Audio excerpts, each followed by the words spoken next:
taking no credit away from Nick De Vries doing such a brilliant job in his first race. That shows the caliber he has, right? I mean, you can't be in. I think he was also Formula E champion and Formula 2 champion. He has got some talent, and also he's very charismatic. Seeing him in the Williams, if he's with Albon, they'll become of a midfield car for sure.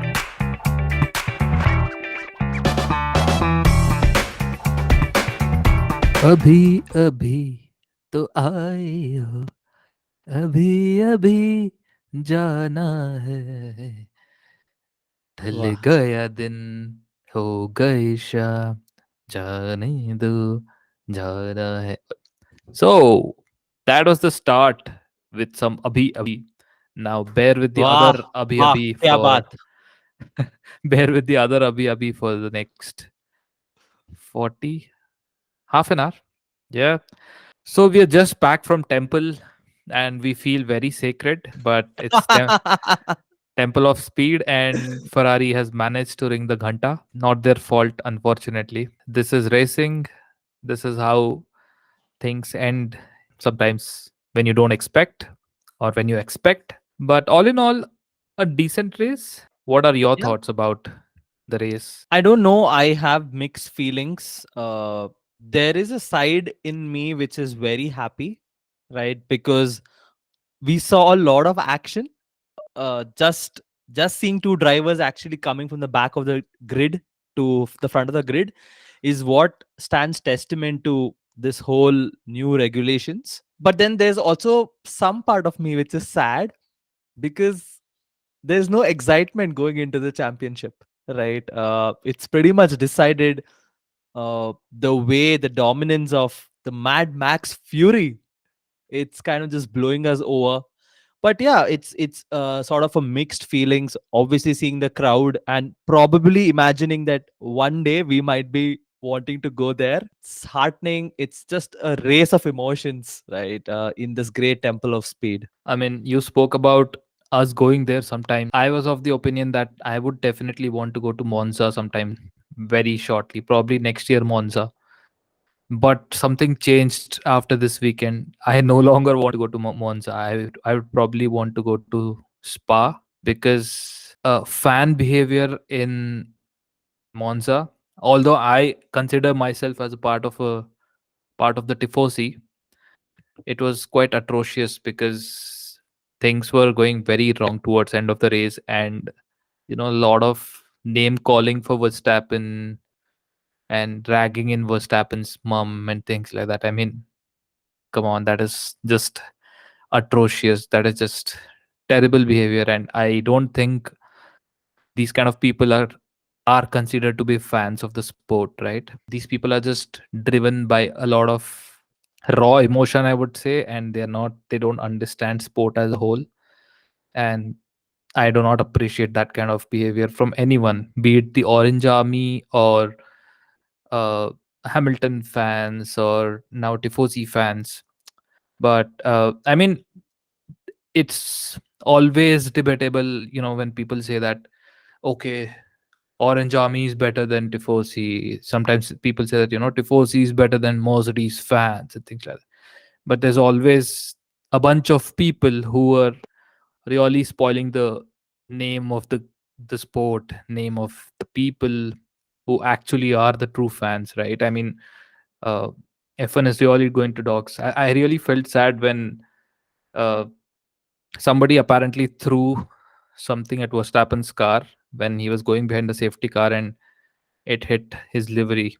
Really sad to see such things. And apparently the facilities in Monza were very bad, and there is a whole Twitter thread which said uh, it had been the one of the worst races this year in terms of arrangement, etc. And with it there were also a little bit of probably Catalonia and other places like that. But Monza definitely stood out, and people just told that it was very fan unfriendly race. That were the opening thoughts about what happened.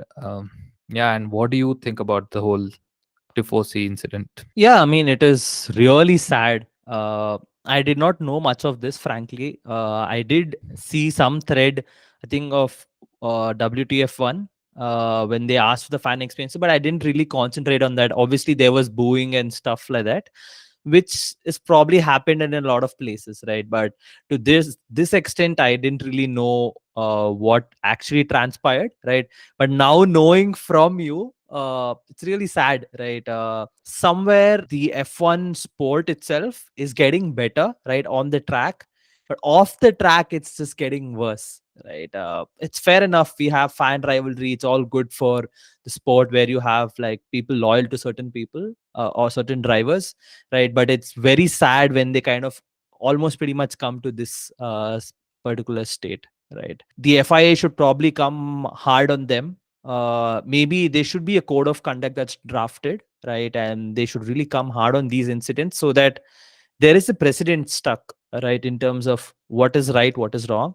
But somewhere in middle, we all are elders, right? We all are like adults. Uh, there has to be something that dawns on people, right? You cannot have a headmaster kind of relationship where the FI is a headmaster and then you school the fans. That will actually spoil the whole fan experience. But somewhere as adults, you need to kind of take it up on the chin and say, hey, look, this is what is the right behavior, this is a thin line, and this is what it is, this is what is not the right behavior, right?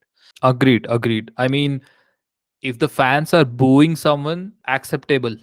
You know, booing has been part of sport. You know, like boo. What is there? I mean, obviously, as a player or as a racer, it would definitely hurt to see someone booing you.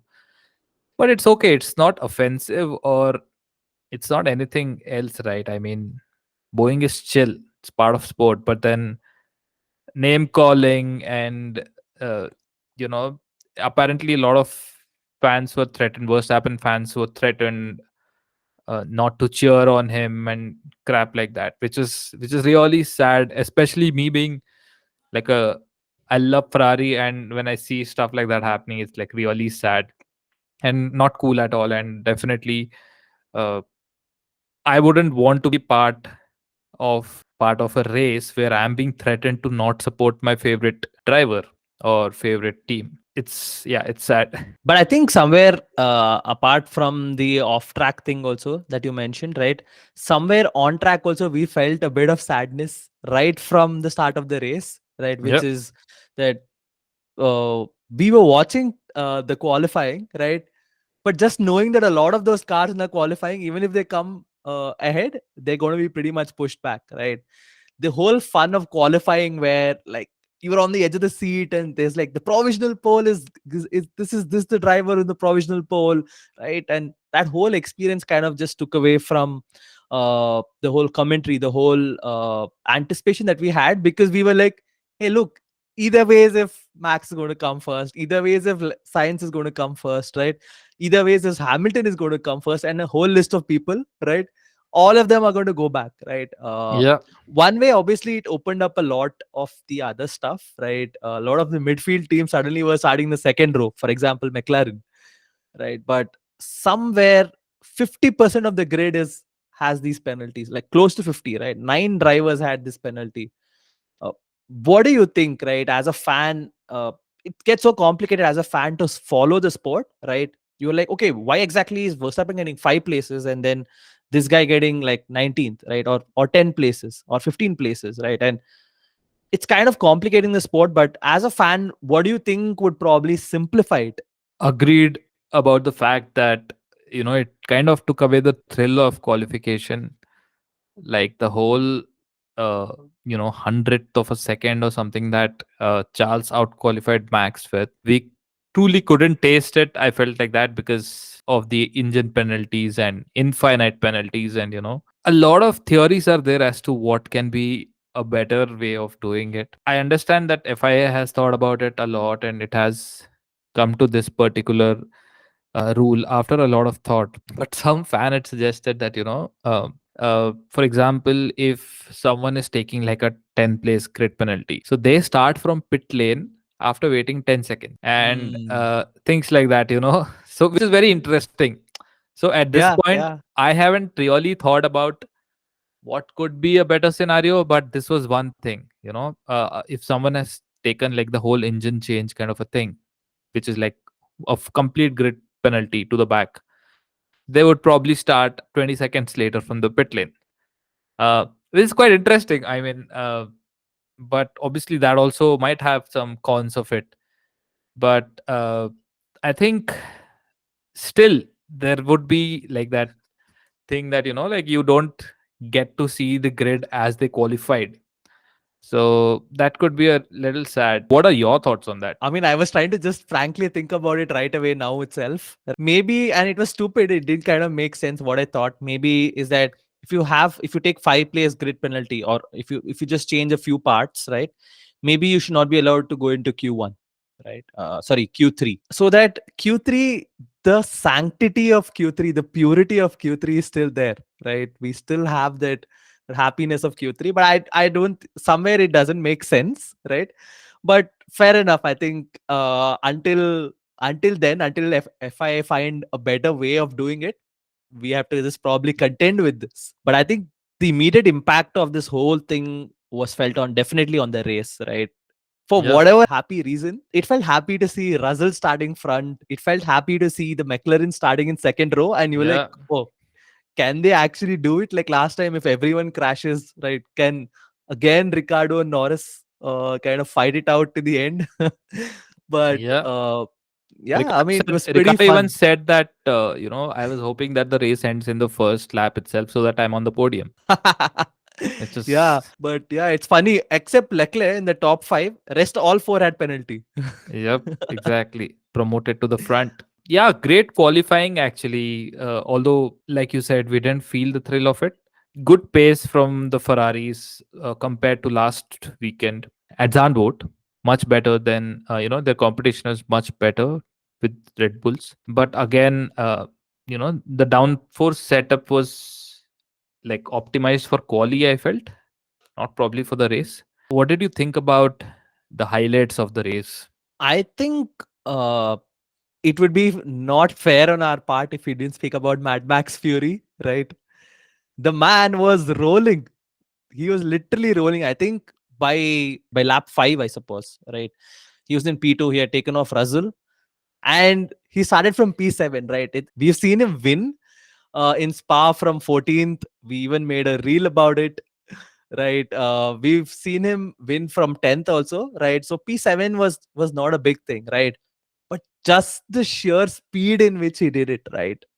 He was just, you could just see he started the race, and then he's up, he's going forward, forward, forward, forward, forward. Within no time, the man is almost there front. Insane speed. I don't know what to say.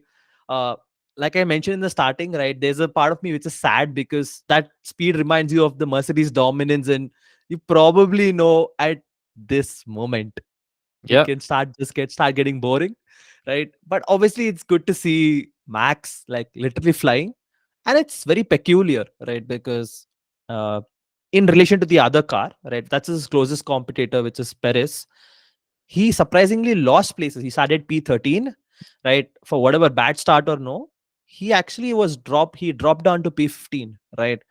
Such is a difference in terms of both the cars, right? And that contrasting difference is so crazy, right? And yeah. probably just gets to the whole four that we are actually seeing a legend in our times.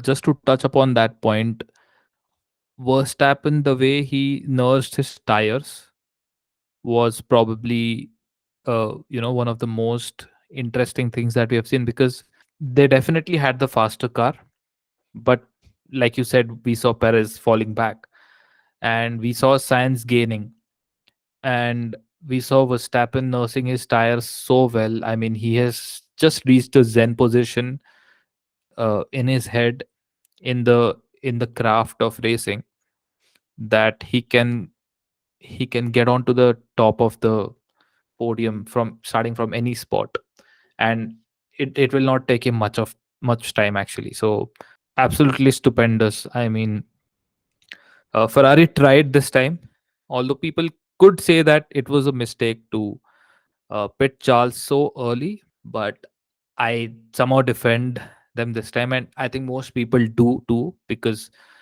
had he not pitted, Max would have pitted.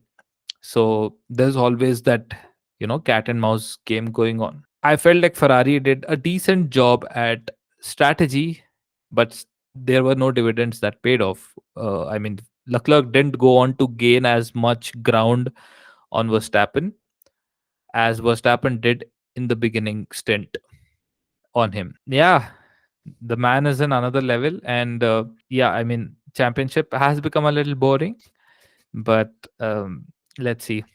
What do you think? Where do you think will Max win his championship? I think probably in Suzuka, right? Or maybe US. I am not very well versed with the whole championship scenario.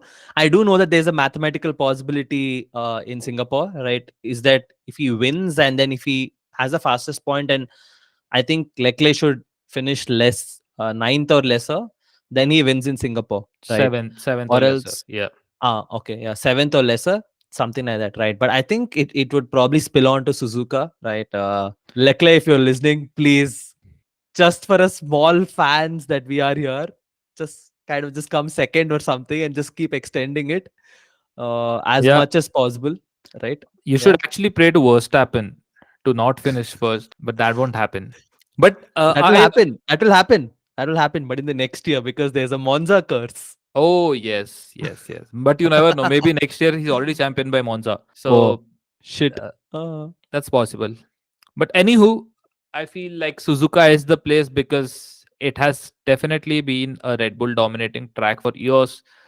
I believe one of the championships was won by Vettel back in the day at Suzuka.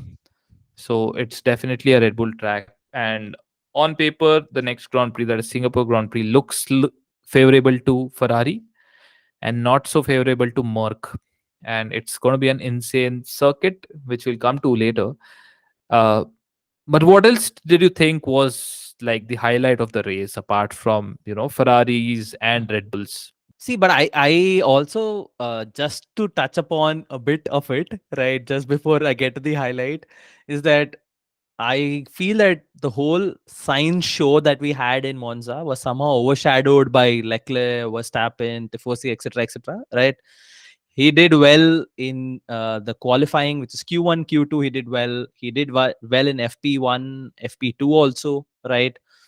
And he came from 18th in the grid to I think fourth, right? No, fifth, no, fourth, right?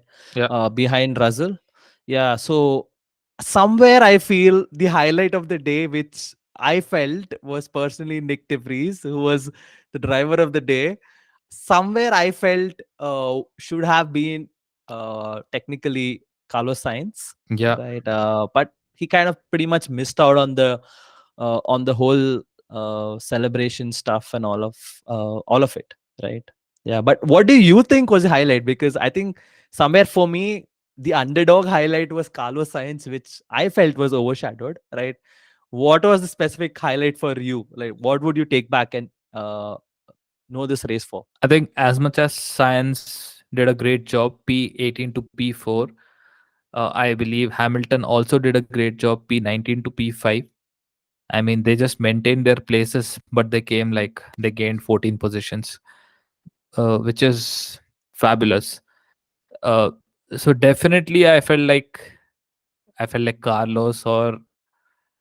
Carlos's moves definitely deserved driver of the day, but taking no credit away from Nick De Vries doing such a brilliant job in his first Formula One race ever. I mean, that shows the caliber he has, right? I mean, you can't be in. I think he was also Formula E champion and Formula Two champion, and I don't know about Formula Three, but that man, he has got he has got some talent, and also he's very charismatic. The way he talks and all that, no, he's very charismatic and suave kind of guy. So lovely to see him on the paddock and seeing him in the Williams. If he's with Albon, they'll become off a midfield car for sure. I mean, gone are the days when Claire Williams struggled with George and Latifi. Good days for Williams ahead. Totally, I agree. Your whole point on Nick de Vries. I feel there's something in the Dutch food, right? Max Verstappen in one end, Nick de Vries in the other end. No wonder when they say like when an opportunity passes, grab it with both hands. I think Nick de Vries probably grabbed it with both his hands and both his legs also, right? Because he left Latifi somewhere behind. Latifi is probably sitting in that car for 2 years or so, and the man is not able to do anything in qualifying, probably helping others win. That is, I think, an achievement he can take away. This guy is kind of come in the first attempt, and he's got it done. There was a talk that Mercedes was trying to find a seat for him, right? Yeah, They were desperately doing that because last year they couldn't find. There was talk that he would join Williams last year, but somehow Red Bull got Albon into that car. But this year, I am 100% sure, right? That Nick De Vries will come. But yeah, what a wonderful race for him. Were there any surprises for you in this whole race? In the midfield or in the top, anything that caught you off guard? definitely McLaren's pace when compared to Alpine's. They did a great job, especially Lando. And Daniel also was on his way to finish P8. And in fact, Gasly told that, the amount of orange I saw in front of my eyes today is too much. But it's sad that he retired. And even he complimented Ricardo's driving because he didn't put one foot wrong. But his luck, as we know lately, has been incredible. Daniel Ricardo, he's got a seat in Mercedes, and he's going to be the top Formula One driver next year. I'm kidding, but yeah, Ricardo's luck is uh, fuck. Yeah, that's such a sad thing, right? You were saying that I really wished when you said I kind of had a glimpse of hope, seeing that, hey, look, probably Mercedes, they could have, Mercedes could get him. Hamilton is kind of shot it down and he had said that he'd drive Mercedes forever, right? But that being said, they didn't have pretty much a lot of pace this whole race, right? Yeah, They somehow got it done. Mr. Consistent kind of just pulled through and he's back on the podium again. Somehow with the car lacking pace, they still got it ahead, right? When compared to Ferrari, the Red Bulls, right? Luckily, they did not have that strategy chaos that they had in the previous race. They got all of it in there, right? But what a race! I really hope Ricardo would actually come to Mercedes. Maybe be a Mercedes driver. Yeah, lots happening in the driver market too, right? yeah. Do you think Mercedes will bounce back next year? I think they will bounce back. Their first victim, I would like to say, is Ferrari. They can. I definitely know that they'll not get back to Red Bull.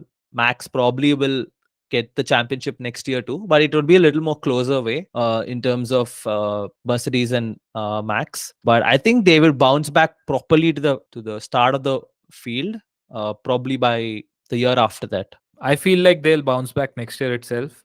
I mean, like you said, they will devour Ferrari for sure. That even I feel that, but it is a tough route for Leclerc as I see it because the form Max is in, it definitely looks like he's going to win championship this year and next year. He's in that Vettel-esque form, but you never know. You can never say that. Somebody said that when you're making a lot of mistake, you know what you're doing wrong, and eventually you correct and you get a formula to do things right. But if you're only getting things right all the time, then you're actually like not fully sure as to like what is right, what is going on right there.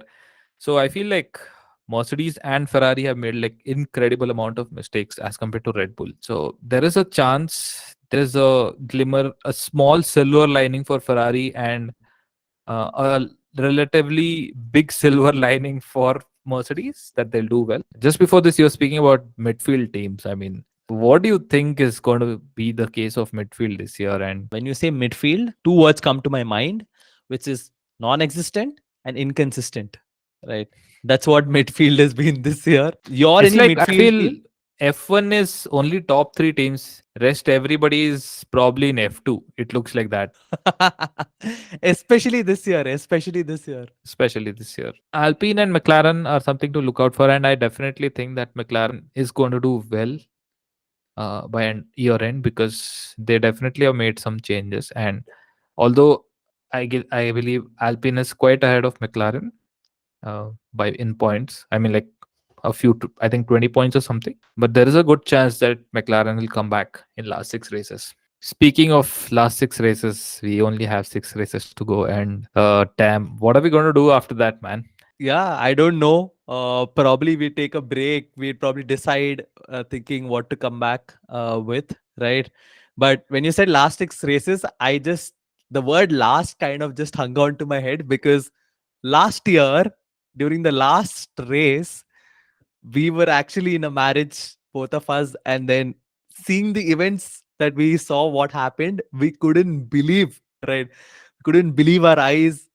We were probably jumping around in the marriage. I don't know if the marriage place has a CCTV, but it would have looked very funny. It would have Yeah. looked like two crazy people. Have that in one part of your head, and the second part of your head was this race, right? Similar issue. The whole safety car was called, but a different result. What was your take, right? What is your take on this whole hottest debate on F1 today? Well, according to me, definitely, as a fan, I would want the race to end behind safety car. And not to be biased as Leclerc fan, but at the end of it, nobody wants. Even Max or Horner didn't want to win behind a safety car, and there are very few races that have ended like that, and it was sad. And I would like to believe that the fans were booing FIA and not Verstappen. That's what Binotto also said. But yeah, I would have loved like a one lap shootout kind of a thing for sure. Although I feel like the marshals, I wouldn't say they screwed up, but they actually couldn't get his car to neutral, right? That was the whole thing. And that got me thinking, why didn't Ricardo put his car on neutral and go? Something like that. The conspiracy theories, like Gasly also said, right? I can obviously say the same about Ricardo. Yeah, it was okay, I believe, because the situation was like that. But in general, I don't think races should end behind safety car. Yeah. What do you think? Yeah, I agree with you. I think pretty much everyone, every fan agrees, right? There should be a proper conduct or a rule in terms of what should happen if there's a safety car. And I believe that was what the FIA wanted, right? And from what I'm given to understand or read online, apparently the teams couldn't really arrive at an understanding of what they want, right? A consensus, so as to say. At least until then, I think we are left with whatever we have today. We'll have to make do with it. Maybe see a lot more races ending under safety car, right? And whatever little contribution that Latifi used to do, I think that also would be taken away from him now. What do you think would have been a result if the race had one last lap in the end? Max would have won. Okay. Anything else? Nothing. There would have been one more crash in all of the chaos, and then it would have ended back under safety car only. Yeah, In the possible. Josh, everyone want to come front, and then yeah, screw up the whole thing. Yeah, possible. I also agree that Max would have won, but Leclerc would definitely have given a tough fight because although he was on little older soft, so definitely that's the reason why Max would have won. But the thing is, Charles has nothing to lose right now, so he would have gone for it. And also, Ferrari had better straight line speed than Red Bull, although overall in the track, Red Bull was better. But talking about the podium places, we definitely would have seen Carlos in third place because he gained insane amount of time on George Russell through the race, and George was on old hards, and this guy was on new soft. So uh, definitely, we would have seen a Carlos Sainz podium, and we would have seen probably some of these Gasly, Joe, De Vries, and all losing places because they were all on hard tests, old hard tests. Some of them on old softs, I believe. So yeah, that would have been some mental stuff. But then Michael Masi is no more there with us. So I mean, not in F1. That didn't sound right. Sorry, Masi, but okay. Yeah. It's interesting you said people like Gasly, Jean and all didn't would have lost places, right? Frankly speaking, in on the other side, Gasly is probably losing a place in terms of there's a talk about him 100 last podcast we were like 100% is going to Alpine. Now it seems like 10% is going to Alpine, right? Because Colton Herta might not get the super license. Good for him. Apparently his dad also told that he should not be given, right? I mean, they should not yeah, something like that. Yeah, the Herta senior uh, Whoa. basically he what he said was, hey guys, it's okay, you don't need to bend the rules, right? Because like we spoke about, it's you bend the rule once and then it can just be taken advantage of forever, right? So something was like something on the lines which I did not read properly, right? Damn. Was that his dad said that, yeah, I mean, there's no need to do extra, right, to bend the rules to get. Probably Wow. Respect. eventually we'll get it. Respect to Herta Senior. He went against Yeah, nepotism, man. Like that's lovely to preserve yeah. the beauty of sport. Thank God the senior Herta didn't hurt us. Looks like Gasly stuck at AlphaTauri for one more year. I mean, he's like one government employee. He'll just come, do his work, get some decent points for the team, and go back because we know that he's never going to ride for Red Bull unless some miracle happens. That's not going to Yeah, happen. but there, I think there's definitely a miracle that's going to happen for Nick De Vries. Yeah. Uh, Apparently, Alpine are now looking at Nick De Vries apart from Wow. Williams themselves. So that's also one more interesting point. But I don't know. I mean, a lot of things happen in the driver market, right? Haas, you don't know what happens. Nick De Vries, I really hope he gets a seat. Haas, there is a But rumor that Hulkenberg or this guy Giovinazzi might go to Haas. Yeah, return of the super sub. yo, I think Mick still has a point to prove, and I hope he proves it by end of the season because honestly, we are all rooting for the name Schumacher from inside. Also talking about proving a point, I think Nick De Vries may or may not get another chance to prove his point in Singapore, right? I'm not sure Albon, if he can get up and running before the next GP, which is the first of the Asian leg of Grand Prix, which is the Singapore GP. If not, obviously Albon get well soon. Nick De Vries would again come in Singapore, right? Yeah, And we all know Singapore is a very, very hard track in terms of a driver. The amount of physical exertion that the driver feels in Singapore, it's hot, right? They have to concentrate for the really long time. Multiple, I think 23 corners, right? You have to be aware all the time, right? yeah. So it's going to be an interesting thing to see how Nick De Vries, assuming he's a stand-in, seeing how he goes past it, right? And generally how the other people go past it. But what are your memories in terms of Singapore? Anything that you're looking forward to, right? In terms of Singapore, anything about the track? Definitely not looking forward to what happened in the beginning of 2017 where Seb and Raikkonen crashed like at the first corner, and I think along with Verstappen, no Ferrari fan wants to see that, and I would rather see a Singapore 2019 where Seb stood on top of the podium for the last time in his career. Probably, Charles losing a potential win, who actually was on pole that day and was easily going to win the race, but then some pit strategy, something happened, and Seb just came in front of Charles, and got his final victory. Looking back in some way, maybe it was nice, but very nostalgic, like seeing Seb disappear in the last, like very fag end of the driver lineup. Aston Martin, I mean, the only Aston Martin that finished the race was the safety car, which was really sad. I mean, it's going to be little nostalgic, and I hope it's a fun race. Of course, like we also hope that the championship goes on for a little bit longer, at least some 2 3 more races, some drama, some suspense. Come on. I mean, it won't be fun. It's like very straight like that. What are your thoughts about Singapore? Yeah, I think I agree with each and every point, right? And a fan in me also, like you say, wants Seb back on that podium somehow, Somehow, for one right? last time. Yeah, one last time. But yeah, I think for that we need to call Michael Masi, who is unfortunately in Australia. Yeah, or we do one more crash gate like Yeah. PK Junior. Oh, yes, yes, yes, yes. The PK Junior. So, if you've not seen, we have a reel on what Yes. happened in Singapore. So go watch it. The F1 crash gate.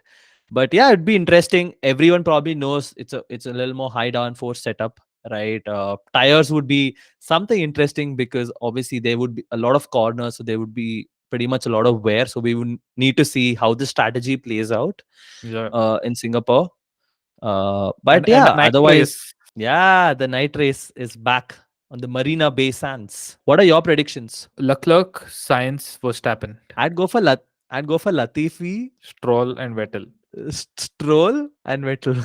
Like reverse podium, sure. Seriously, But what do on you a think? serious note, I think Verstappen, Leclerc, and Sainz. But let's see. But I feel like somehow Max's win streak will end in Singapore. That is my other prediction. And one more prediction would be that Bottas comes back in points. So it's been a while. I think 7 races so far that Bottas has not scored a point. But in Singapore, I believe he's going to do it. Hopefully, we talk less about Bottas nowadays. But really, yeah, amazing drivers. I think yeah, somehow we need the midfield to kind of get firing and allow us to talk about the midfield, right? Yeah. We pretty much, like you said, F1 is pretty much top heavy, right? And bottom light. Yeah. But it's actually midfield has been fun for F1 almost till 2018, 2019. Uh, but just that 2021 season was is a unique thing in itself that really pampered us, and we were really lucky to witness each and every moment of that season. And we didn't miss anything. And as a sporting fan, I feel like that should return sometime soon, and there won't be a better time than probably next year. 6 races, and we're already talking about next year. I'd be more happy. But yeah, the last 6 races, hopefully we can just hang through all of this, keep probably talking more, have more Yep. of these fun conversations. And Yeah. at the end of it, I would like to say that we, as Formula One fans, I believe, we may be Red Bull supporters or McLaren supporters or Ferrari or Mercedes or any other team for that matter. But then we may be passionate about sports, but I don't think we should take it too seriously to fight over it or spread hate. I feel like that's not what sport should be about. And the amount of hate that probably someone like Hamilton has got in his career is it is really sad, but it's also part of what he has been through, and what has made him what he is today. But that doesn't mean that fans throw hate unnecessarily, especially in this age. And we are in 2022 right now, not in some ages ago where there was no awareness. And still, when things like that happen, I don't think it's nice for the sport. And yeah, I mean, obviously, like, the as the popularity of the sport grows, uh, the crap also happens, but then it shouldn't go to that extent. I feel like that. Probably for the next 5 years, they should actually seriously take up the tagline "We race as one," right? Agreed. And no hate. And then, because when you course correct now, these actions of course correction would be seen in the next 10 or 20 years of the sport, right? Absolutely. So keeping all fingers crossed and hoping for the best fan experience. Hopefully when we go, we'll have the best fan experience ever, and we'll Yeah, get back to you guys. and hopefully people don't do some racism against us. Fingers crossed. But yeah, I mean, it would be great if one day we go to one of the races and they ask us to cover some event, or like talk to some drivers and shit. Wow, we won't stop dreaming, we won't stop working towards it. And thanks a lot for tuning into the Right Now show, a show for F1 fans by F1 fans. Ciao.